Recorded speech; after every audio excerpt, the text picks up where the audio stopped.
গতকাল চাকরিহারা শিক্ষক শিক্ষিকা এবং সাংবাদিকদের ওপর পুলিশের অত্যাচার ও অমানবিক আচরণের পরে আজ বিকাশ ভবনের সামনে আন্দোলনরত শিক্ষক শিক্ষিকাদের সাথে দেখা করতে যান বিধানসভার বিরোধী দলনেতা শুভেন্দু অধিকারী।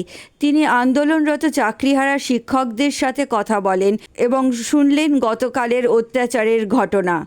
বিরোধী দলনেতা চাকরিহারা শিক্ষকদের পাশে থাকার আশ্বাসও দেন। সময় দিয়েছে, আমি সেই সংগঠনের প্রতিনিধি হিসেবে আপনাদের কাছে আজকে প্রতিনিধিত্ব করে গণতন্ত্র করছি।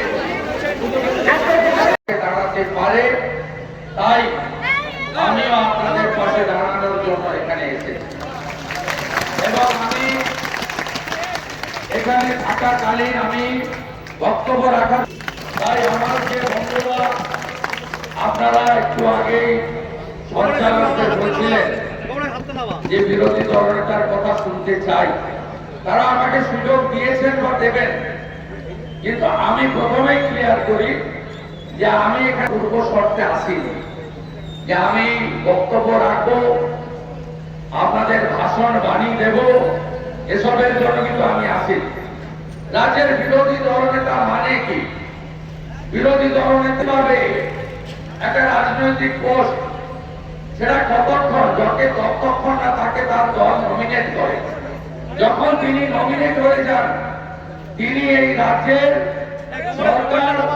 সরকারি দলের দ্বারা পীড়িত যে দলেরই লোক হন, যে বর্ণ ধর্ম সম্প্রদায় যারই হন, তার পাশে দাঁড়ানো, তার হয়ে সোচ্চার কণ্ঠে তার সাথে দাঁড়ানো বিধানসভার ভিতরে এবং বাইরে, এরই নাম হলো বিরোধী দলনেতা। উল্টো দিকে মুখ্যমন্ত্রী শব্দের অর্থ কি? তিনি গণতন্ত্রে 51 মানে 100, 49 মানে 0। কিন্তু মুখ্যমন্ত্রী যখন রাজ্যপালকে সামনে রেখে শপথ নেন সংবিধানকে হাতে নিয়ে, তখন কিন্তু মুখ্যমন্ত্রী কোন একটা নির্দিষ্ট রাজনৈতিক দলের মতের পথে তিনি মুখ্যমন্ত্রী নন।